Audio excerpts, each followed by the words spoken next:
প্রতিটি পরিবারেই প্রাপ্তবয়স্কর পরেও যারা একটু বেশি বয়স্ক মানুষ থাকেন, যারা আমাদের বাবা-মা অথবা দাদা-দাদি যারা রিটায়ারমেন্টের পরে এই মুহূর্তে বাসাতে আছেন, এই সময়টা কিন্তু তাদের এই শীতের সময়টা একটু কষ্ট যায়। শীতের সময় সাধারণত দেখা যায় যে বয়স্কদের রোগ প্রবণতা বা রোগ প্রতিরোধ ক্ষমতাটা কমে যায়, রোগ হওয়ার সম্ভাবনা বেড়ে যায়।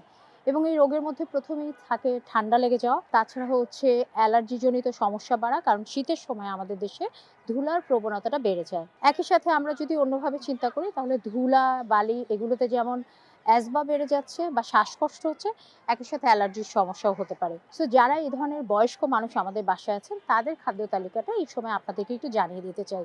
কারণ আমরা বাবা-মাদের প্রতি অনেক বেশি কেয়ারিং এবং আমরা চাই শীতের সময়টা তারা যেন কষ্ট না পান। এক্ষেত্রে খাদ্যাভ্যাস এবং যে লাইফস্টাইল দুটোকে একটু মডিফাই করতে হবে।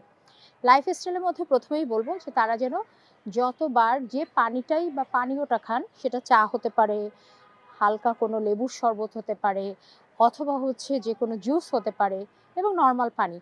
প্রত্যেকটা পানি তাকে 10 to 20 সেকেন্ড গরম করে দেন। একটু উষ্ণ পানি প্রতিবার উনি যখন খাচ্ছেন, উনি যেন একটা উষ্ণ পানি খান। উষ্ণ পানিটা কি করে? যেটা আপনার শরীরের যেটা রেগুলেশন বলি আমরা ব্লাড রেগুলেশনটাকে মেইনটেইন করতে হেল্প করে এবং এই সময় যে একটা অবসাদগ্রস্ত যে বিষয়টা থাকে সেটা প্রাপ্তবয়স্কদের বা অধিক বয়স্কদের মধ্যে তাহলে হয় না। এছাড়া এই পানিটা তাকে রিহাইড্রেটেড রাখতে হেল্প করবে। অনেক সময়ই বয়স্করা পানি খেতে ভুলে যান। তাদেরকে একটা নির্দিষ্ট সময় পরপর ১ থেকে ১.৫ ঘন্টা পরপর পানি খাওয়ার কথা মনে করিয়ে দেন। সো এটা লাইফস্টাইলের একটা পার্ট এবং পানি কিন্তু তার এই সময়ে বাউল মুভমেন্টটাকে প্রপার রাখার জন্য হেল্প করবে। তারা যে গরম পানিতে তারা যে গোসলটা করবেন, শাওয়ারটা নিবেন, যদি উনি ফিল করেন তাহলে এটা ঈষদুষ্ণ না, উষ্ণ পানিতে। আসলে যেটাকে আমরা বলি হাত দিয়ে যে টেম্পারেচারটা আমার গায়ের জন্য সহনীয়, সেই পানিতে তাদের প্রতিদিন শাওয়ার নেওয়া। একই সাথে অজুটাকেও যদি আমরা এইভাবে উৎসাহিত করতে পারি তাহলে কিন্তু ওনারা প্রোটেক্টেড থাকলেন। খুব বেশি ঘরের মধ্যে কাপড়-চোপড় পরে থাকার দরকার নেই। খুব প্রয়োজন না হলে ওনাদের এই সময় বাইরে যাওয়ার দরকারও নেই।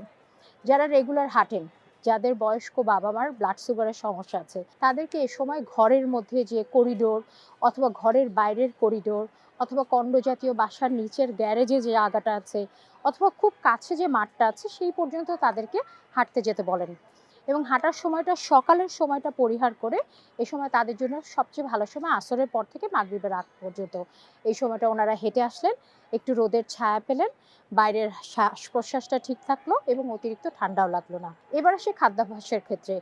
ওনাদের জন্য অবশ্যই যে খাবারটা আমরা পরিবেশন করব, সেই খাবারটা পরিবেশনের সময় একটু খেয়াল করতে হবে, যতটা উষ্ণ খাবার দেওয়া যায়।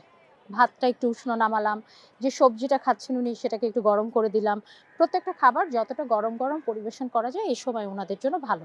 এছাড়াও তাদেরকে আমরা যে খাবারগুলো ইনক্লুড করব সেটা ভালো মানের প্রোটিন। সো তাদেরকে প্রতিদিন একবার অন্তত ২৫০ ml গরম দুধ খাওয়ানোর জন্য আমরা সাজেশন দিয়ে থাকি। যেটা তার এই সময় প্রোটিনের কাজ কি? সেলকে ম্যাচুরেশন দেওয়া, সেল মেইনটেন্যান্স করা। তো উনি তো আর লম্বা হচ্ছেন না, কিন্তু ওনার শরীরে যে সেল ভেঙে যাচ্ছে সেটাকে যাতে মেইনটেইন করতে হেল্প করেন। একই সাথে দুধ জাতীয় খাবার তার ক্যালসিয়াম, ভিটামিন ডি এর অভাবটাকেও পূরণ করবে।